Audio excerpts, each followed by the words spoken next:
Innal hamdalillah nahmaduhu wa nasta'inuhu wa nastaghfiruh wa na'udzu billahi min shururi anfusina wa min sayyiati a'malina. May yahdihillahu fala mudilla lahu wa may yudlil fala hadiya lahu. Asyhadu an la ilaha illallah wahdahu la syarika lahu wa asyhadu anna Muhammadan abduhu wa rasuluhu alladzi la nabiyya ba'dahu. قال الله عز وجل في كتابه الكريم يا أيها الذين آمنوا اتقوا الله حق تقاته ولا تموتن إلا وأنتم مسلمون. وقال تعالى أيضا يا أيها الذين آمنوا اتقوا الله وقولوا قولا سديدا يصلح لكم أعمالكم ويغفر لكم ذنوبكم ومن يطع الله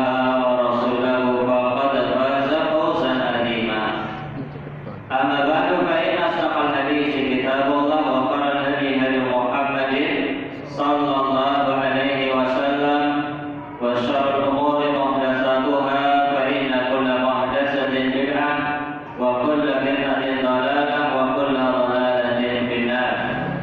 معاشر المسلمين rahimani wa rahimakumullah, jamaah Masjid Al-Barkah yang semoga senantiasa dimuliakan dan diberkahi oleh Allah Subhanahu wa taala. Alhamdulillah, kita bersyukur kepada Allah Azza wa Jalla pada kesempatan malam hari ini kita masih diberikan kesempatan untuk kembali menambah pundi-pundi amal soleh kita, yaitu dengan duduknya kita di majelis ilmu Raudhatun min Riyadil Jannah, salah satu taman di antara taman-taman surga yang ada di dunia. Salawat dan salam semoga senantiasa terlimpahkan kepada Nabi akhir zaman Nabi Muhammad sallallahu alaihi wasallam, kepada keluarganya, sahabatnya dan seluruh umatnya termasuk kita yang semoga istiqomah mengikuti sunnah-sunnah beliau sallallahu alaihi wasallam. Bapak dan Ibu, saudara dan saudariku kaum muslimin dan muslimat rahimani wa rahimakumullah, kita melanjutkan kajian rutin kita dari kitab Riyadhus Shalihin karya Al-Imam An-Nawawi Asy-Syafi'i rahimahullahu taala. Dan malam hari ini kita masuk bab yang ke-21 yang judul aslinya di dalam kitab ini adalah Babu At-Ta'awun 'alal Birri wal Taqwa. Bab tolong menolong dalam kebaikan dan takwa. Namun sebelumnya saya ingin membacakan hadis bab yang kemarin, karena hadis ini ada hubungannya dengan bab yang kita bahas, yaitu bab tolong menolong dalam kebaikan dan takwa. Hadis nomor 176, wa an Anas radhiyallahu anhu anna fatan min Aslam qala, dari seorang sahabat yang mulia yang bernama Anas bin Malik, semoga Allah taala meridhai beliau, sesungguhnya ada seorang pemuda dari kabilah Aslam.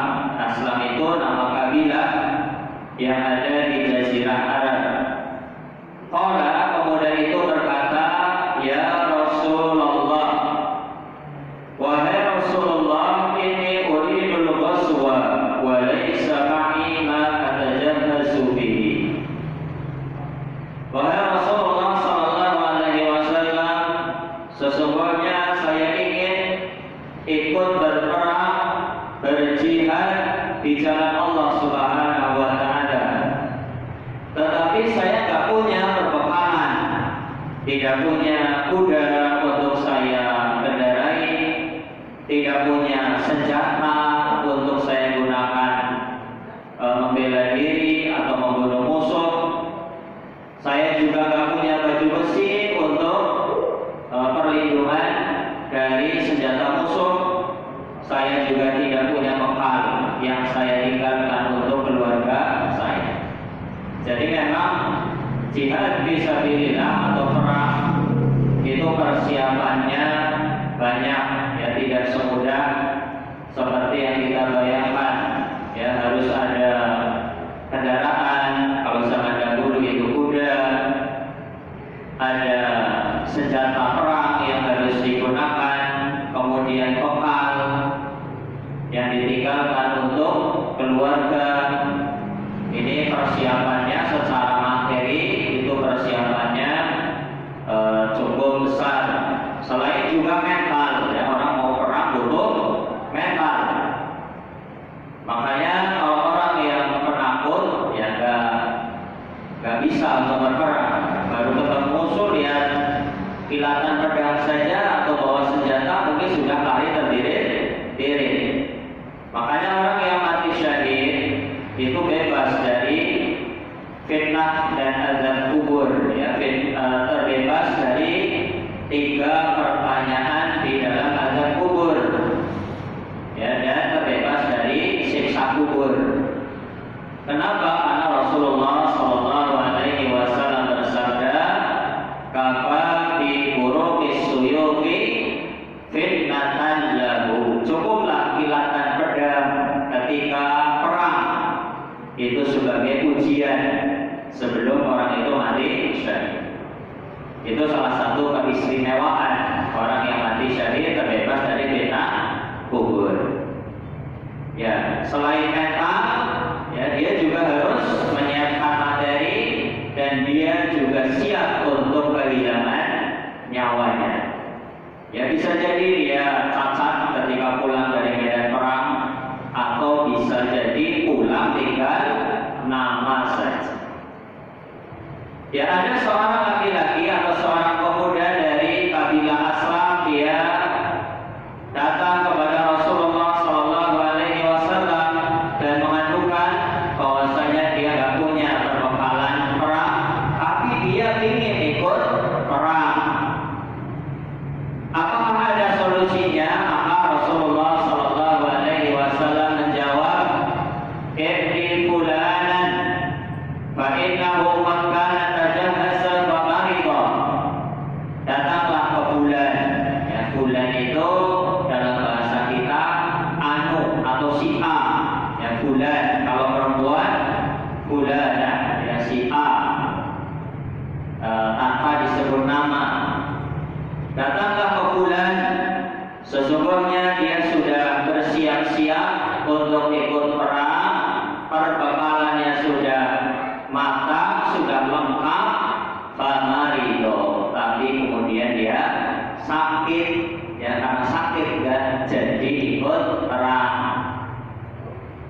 Fatahu faqala, maka ketika diberikan saran oleh Rasulullah untuk mendatangi seseorang yang dia sudah siap dengan perbekalan perang tapi sakit, pemuda ini datang kepada laki-laki tersebut dan berkata, "Inna Rasulullah sallallahu alaihi wasallam yuqri'uka salam." Sesungguhnya Rasulullah sallallahu alaihi wasallam mengucapkan salam untuk Anda, ya menitipkan salam untuk Anda. Kalau kita diberi titipan salam, jawabannya apa? Wa alaika wa alaihis salam. Apa jawabannya? Wa alaika wa alaihis salam. Itu kalau yang menyampaikan ke kita laki-laki. Untukmu, A itu laki-laki, wa alaika untukmu, dan untuknya wa alaihi assalam. Semoga keselamatan dari Allah Subhanahu wa ta'ala. Kalau yang menyampaikan kepada kita perempuan, misalnya istri kita ketemu dengan sahabat kita atau rekan kerja kita, kemudian dititipi salam untuk kita, maka kita menjawab wa alaiki, ya ki itu Anda perempuan, wa alaiki wa alaihis salam. Untuk Anda perempuan dan untuk dia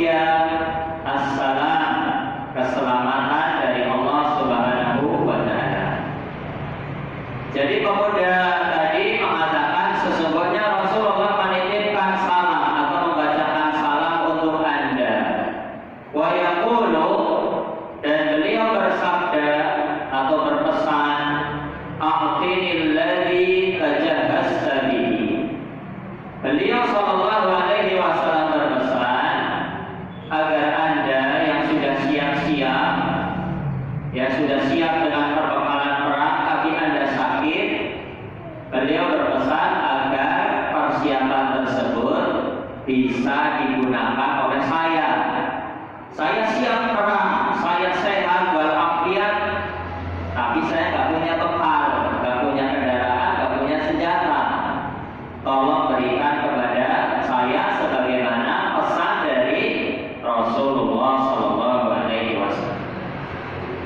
Faqala, maka laki-laki yang sakit tadi, yang sudah siap perang perbekalannya, tapi dia sakit, dia berkata kepada istrinya, ya kepada istrinya yang ada di rumah itu, ya fulana, a'tihil ladzi tajahhaztu bi.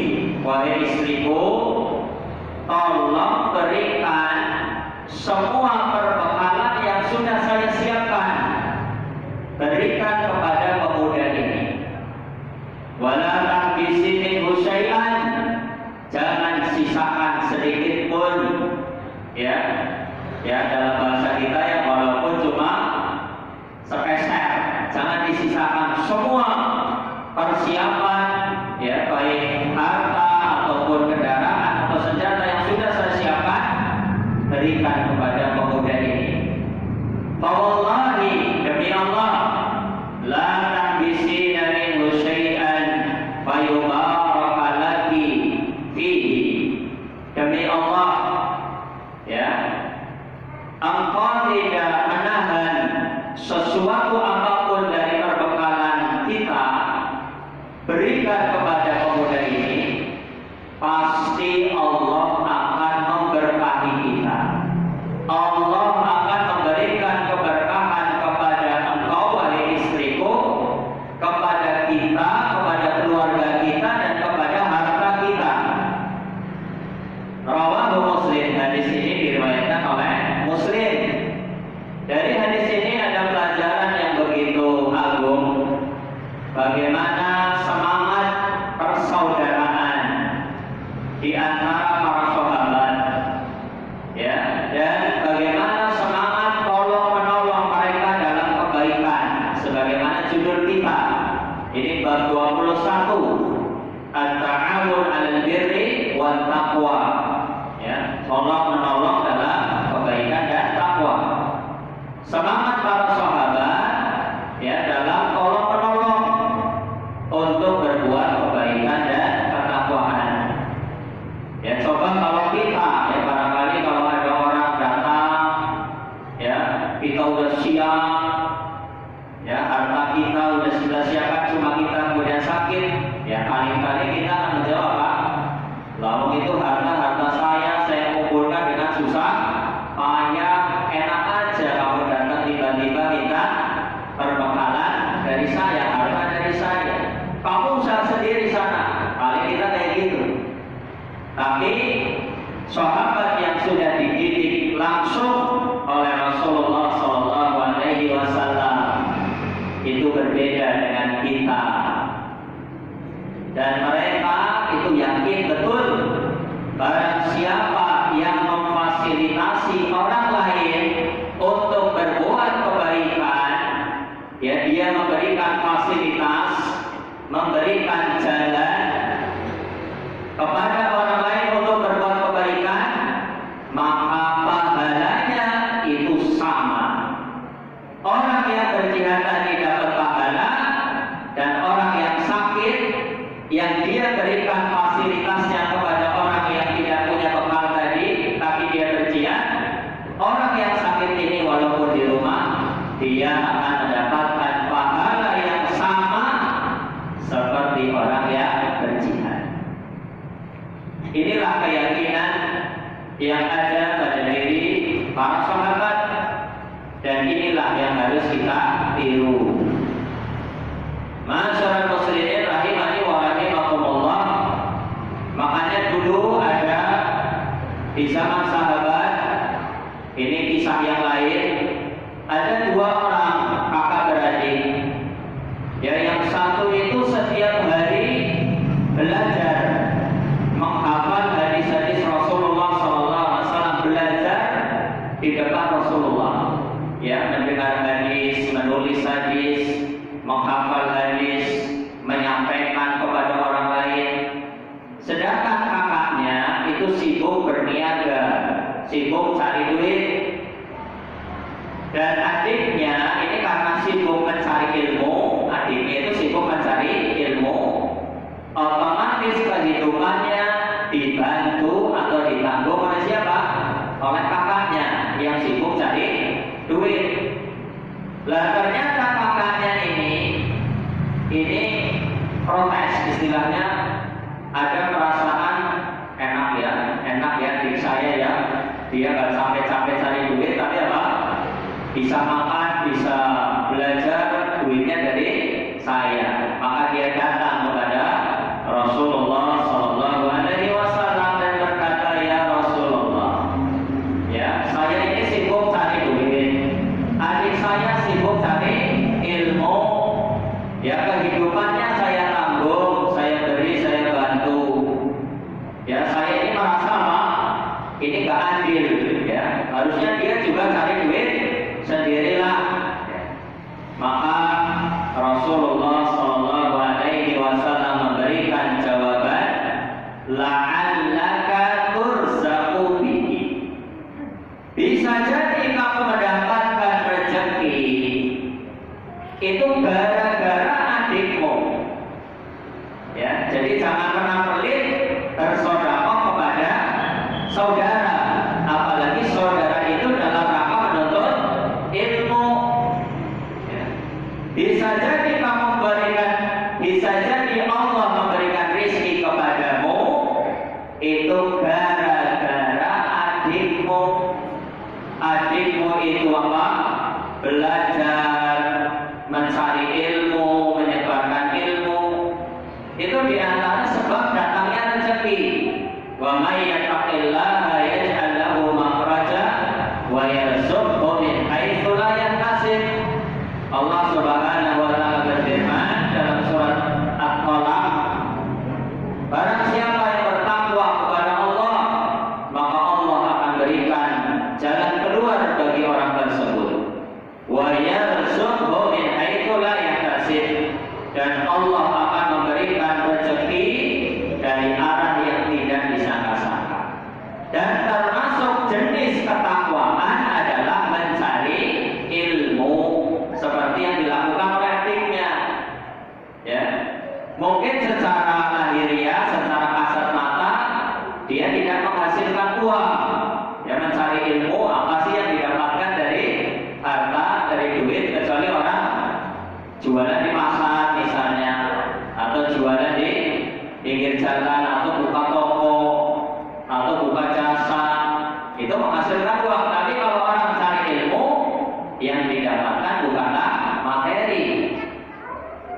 Ya, maka la'allaka turzaqu bihi. Rasulullah berpesan, bisa jadi Allah memberikan rezeki kepadamu itu gara-gara adikmu. Ya, karena dia belajar, itu termasuk ketakwaan.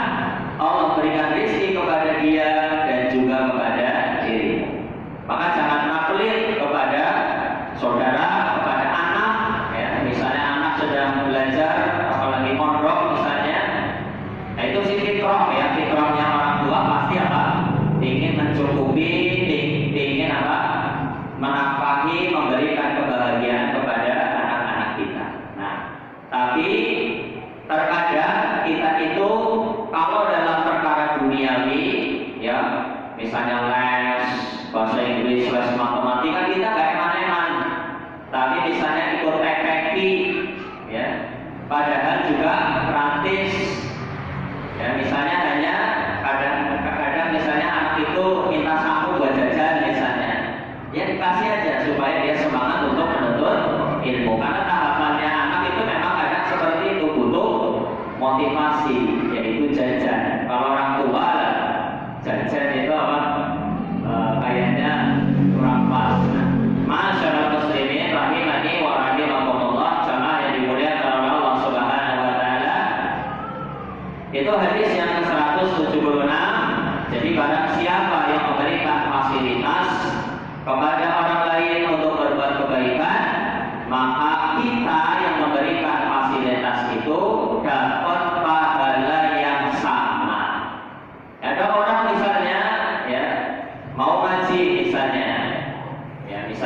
haji keluar kota atau kemana, atau ke Masjid Agung atau kemana, atau ke sini misalnya Al-Barkah, rumahnya misalnya di Gedung Lekok atau di Tidu, ya kan? Kita boncengkan misalnya, ya, maka kita yang memberikan fasilitas tadi, memboncengkan ataupun yang lainnya, itu juga dapat pahala yang sama. Termasuk yang menyediakan tempat, ya, masjid dan seluruh fasilitas, ya, untuk memperlancar terlaksananya kajian ini. Nah, semuanya dapat pahala. Nah, kita beranjak kepada hadis yang selanjutnya, ya, di bab at-ta'awun 'alal birri wat taqwa, tolong menolong dalam kebaikan dan ketakwaan.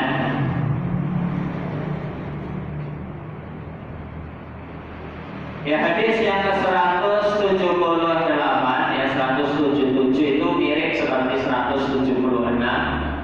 Hadis 178, wa an Abi Sa'id Al-Khudri radhiyallahu anhu, dari seorang sahabat yang mulia yang bernama Abu Sa'id Al-Khudri, semoga Allah Ta'ala meridhai beliau. Anna Rasulullah sallallahu alaihi wasallam, sesungguhnya Rasulullah sallallahu alaihi wasallam ba'atsa ba'san ila Bani Lihyan min Hudail. Rasulullah mengirim pasukan, ya, mengirim pasukan untuk memerangi Bani Lihyan. Bani Lihyan salah satu kabilah yang ada di Jazirah Arab, yang mereka masih musyrik.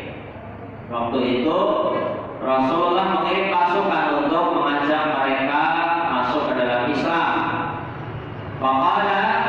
Maka Rasulullah bersabda kepada para sahabat, liyaqba'is min kulli rajulaini ahaduhuma wal ajru bainahuma. Hendaknya, ya, setiap dua orang dari kalian, ya, ini Rasulullah bersabda di hadapan para sahabat yang nanti akan dikirim untuk berperang melawan Bani Lihyan. Rasulullah bersabda, hendaknya dua orang di antara kalian itu yang berangkat satu orang saja, ya, yang berangkat satu orang saja. Yang satu orang apa ini? Yang satu orang itu tetap berada di kampungnya dan dia memikul tanggung jawab keluarga yang ditinggalkan oleh orang yang ikut berperang. Jadi saling kerjasama. Satu orang itu pergi perang, ya, sedangkan satunya lagi itu dia bekerja, kemudian memberikan nafkah kepada keluarga yang ditinggalkan dari sahabat yang ikut perang. Wal ajru bainahuma, dan nanti pahalanya itu sama.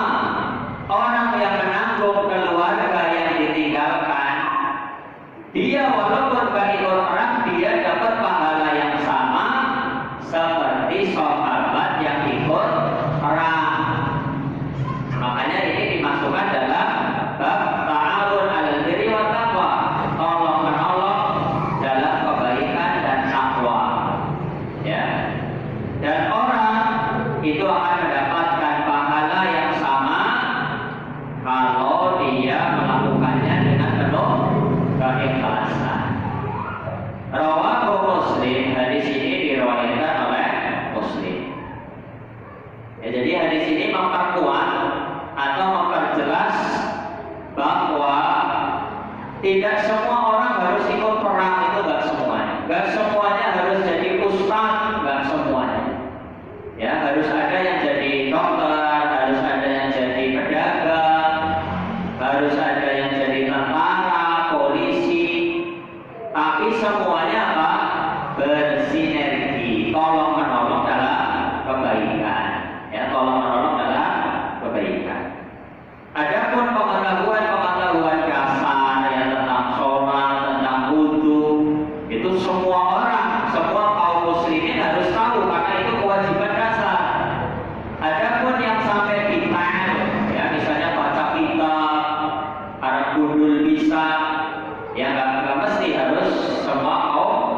sini, ya misalnya tentara atau pedagang, ya nggak dituntut untuk detail, misalnya memahami hukum waris, hukum yang detail-detail itu nggak mesti, tapi kewajiban dasar tentang sholat, tentang puasa, tentang toharoh, ya bersuci, wudu dan sebagainya, itu kewajiban pokok, itu harus dikuasai.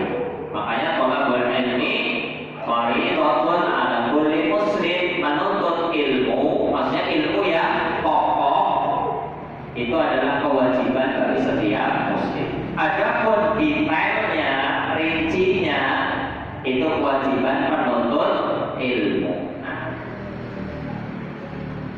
Kemudian hadis yang selanjutnya adalah hadis 179.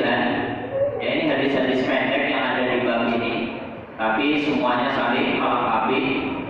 Wa 'an Ibnu Abbas radhiyallahu anhuma anna Rasulullah sallallahu alaihi wasallam laqiya raqban bi Raqah.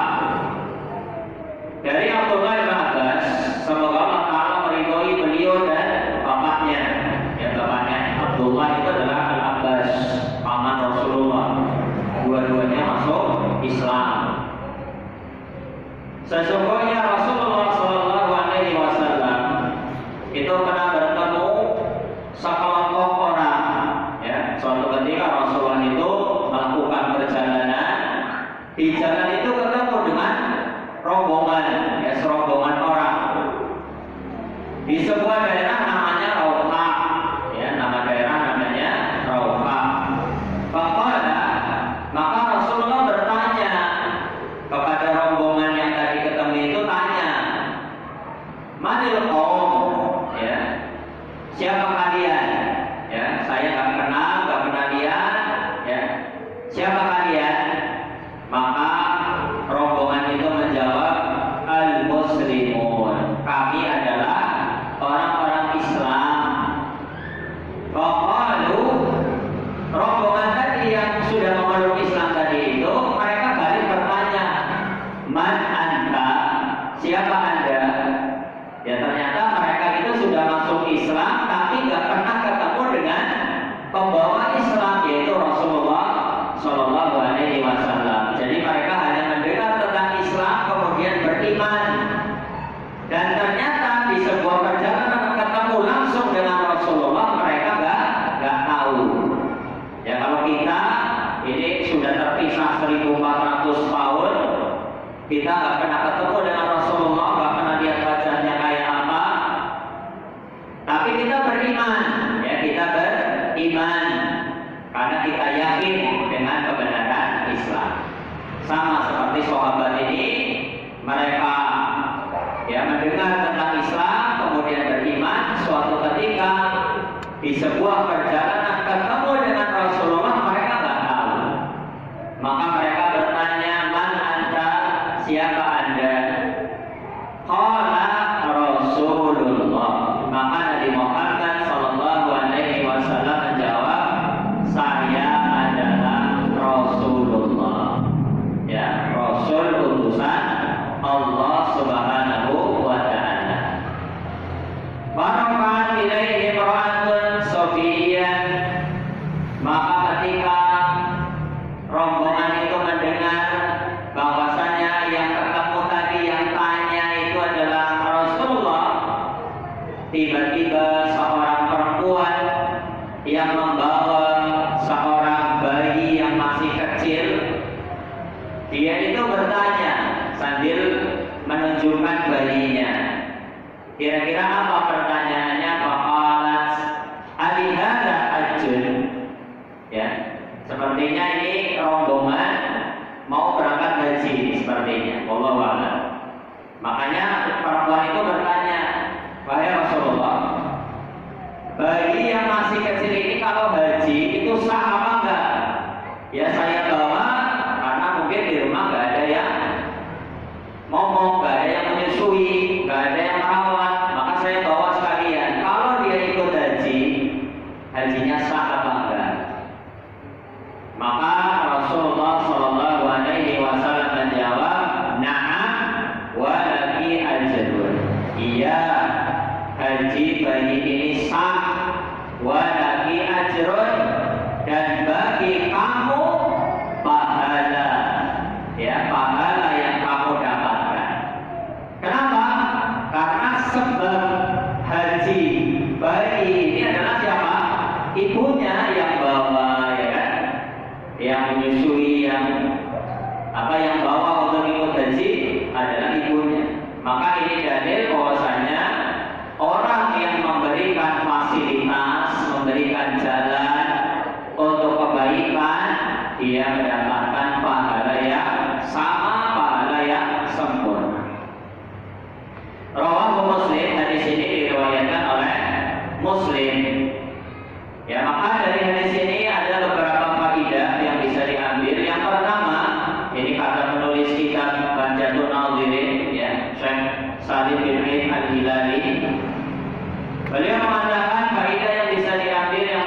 dibandingkan orang kafir ya.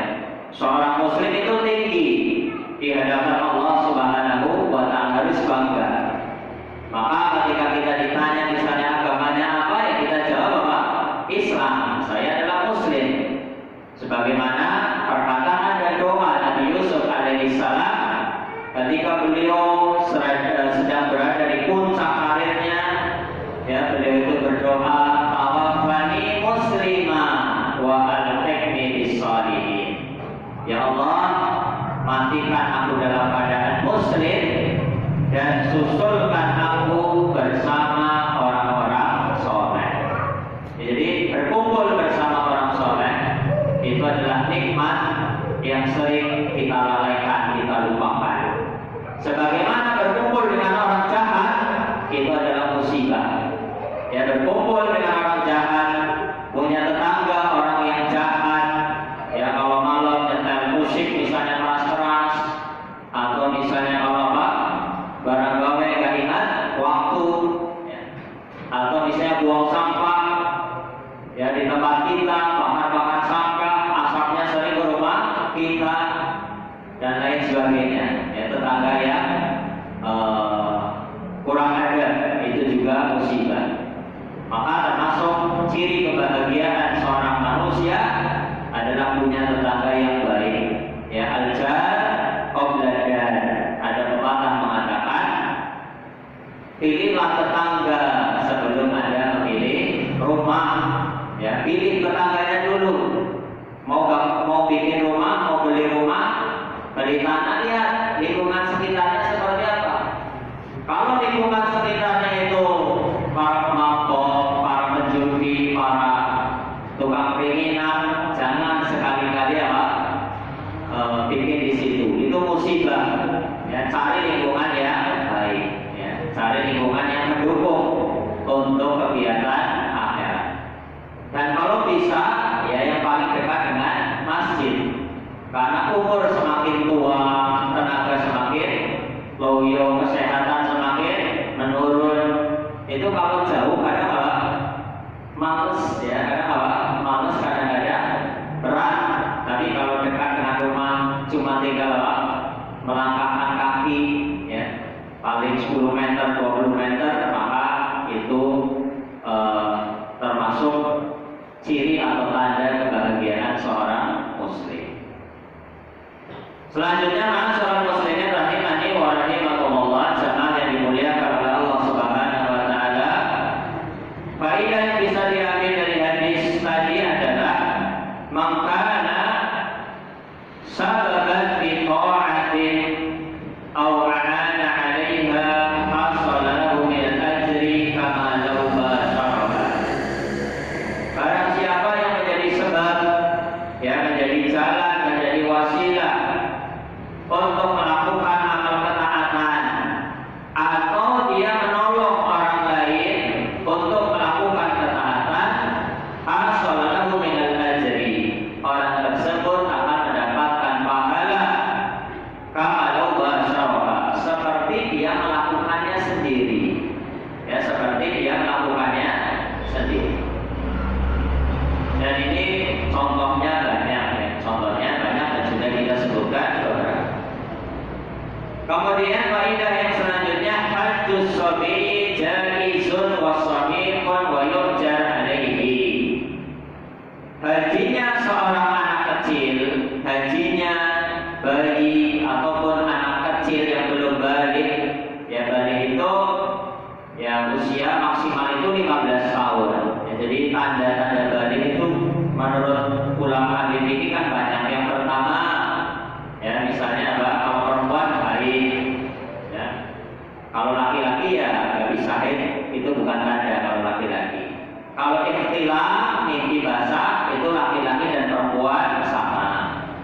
Kemudian tumbuhnya rambut di sekitar kemaluan, itu juga tanda-tanda balik.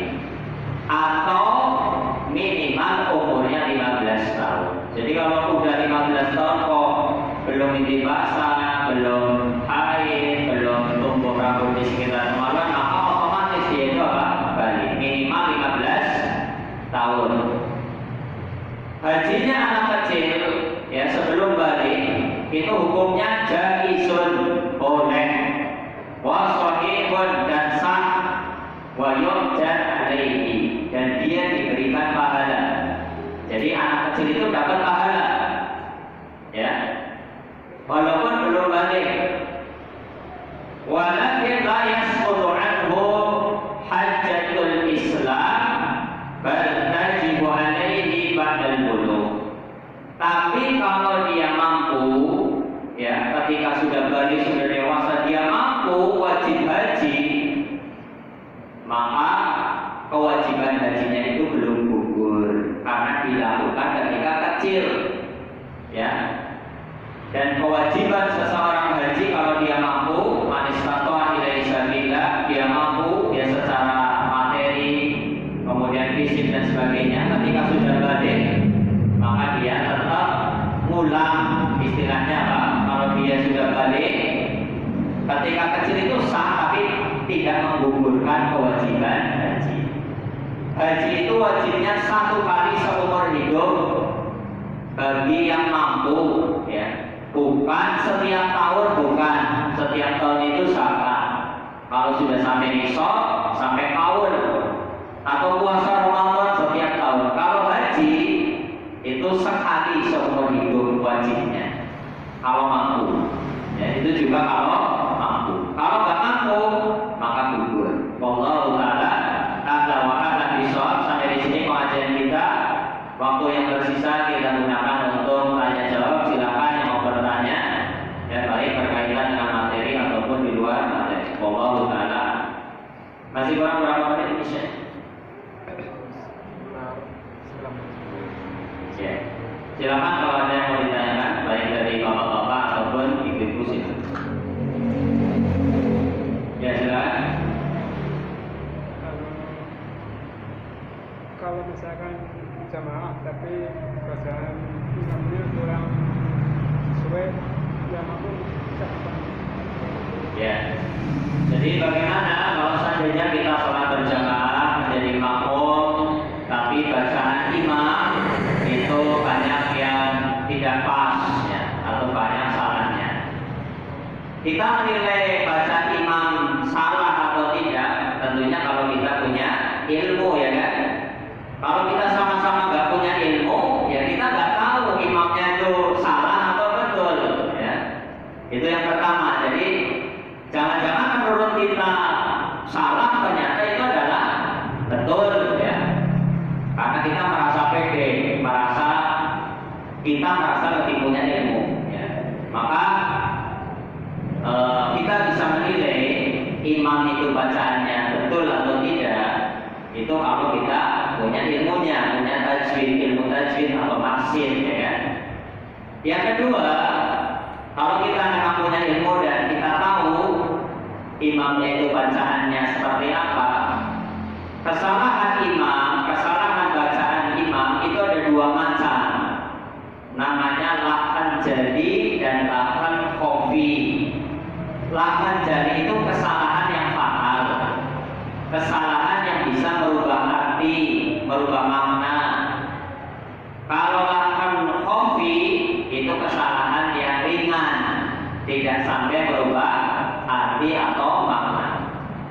Kalau lahkan jali, ya, kesalahannya fatal, ya, misalnya takbir aja, Allahu Akbar dipanjangkan, Akbar itu artinya kendang besar, ya. Artinya apa? Kendang besar. Jadi Allah kendang besar, gitu kan? Itu kan fatal, ya kan? Yang betul bagaimana? Allahu Akbar pendek. Jadi kalau dipanjangkan Allahu Akbar, ya, dipanjangkan Akbar panjang, itu artinya kendang besar. Allah kendang besar, ya, ini kan fatal, ya. Kalau Allahu Akbar, Allah Maha Besar, itu yang betul. Atau misalnya iyyaka pakai tasydid, itu artinya hanya kepadamu. Iyyaka na'budu wa iyyaka nasta'in. Hanya kepadamu kami beribadah dan hanya kepadamu kami minta pertolongan. Iyyaka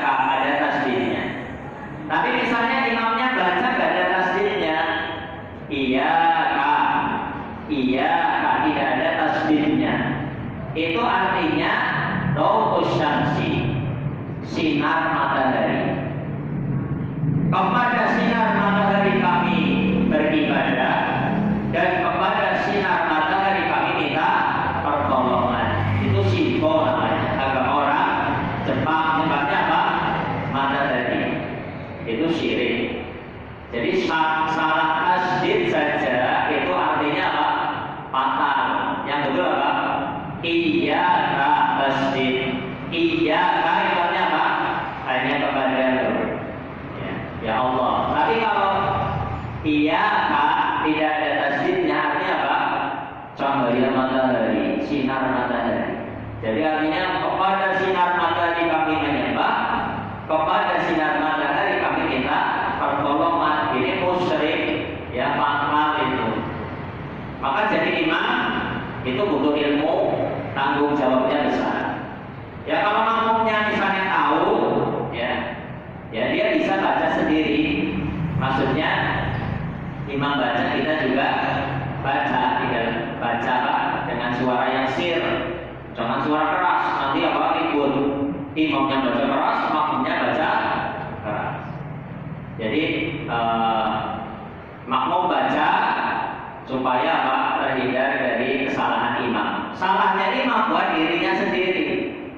Ya, beratnya imam itu adalah menanggung kesalahan dia dan menanggung kesalahan makmum. Kalau makmum salah ditanggung imamnya. Jadi imam itu berat. Ya kalau akan jadi ya salahnya itu fatal sampai berubah arti, ya kita baca sendiri aja kalau Al-Fatihah. Kalau yang lain kan kita juga baca kan. Misalnya ruku kan kita juga baca, sujud baca. Kalau yang Al-Fatihah sholat jahriyah, sholat yang suaranya keras, imam subuh, maghrib, isya, itu ada dua pendapat di kalangan ulama. Ya.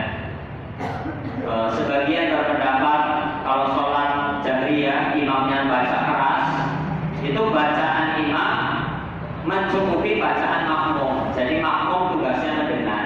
Itu sebagian pendapat. Ya satu pendapat, sebagian ulama. Pendapat yang lain seperti Imam Syafi'i mengatakan mau sholat jahriyah atau sholat sirriyah 5 waktu, ya subuh, zuhur, asar, maghrib, isya, kalau jadi makmum ya tetap baca Al-Fatihah walaupun imamnya baca keras. Ya, jadi imam baca Al-Fatihah kita nututi dari belakang atau setelah Ghairil maghdubi alaihim waladhdallin amin, imam baca suratan, kita baca Al-Fatihah. Itu menurut Imam Asy-Syafi'i wajib tetap baca Al-Fatihah walaupun imamnya baca keras. Jadi silakan seperti itu. Kalau makannya akan kopi, salahnya ringan, maka insya Allah sah sholat. Ya, Wallahu ta'ala a'lam bishawab. Sepertinya sudah habis waktunya. Terima kasih banyak atas perhatiannya. Ya semoga yang sedikit ini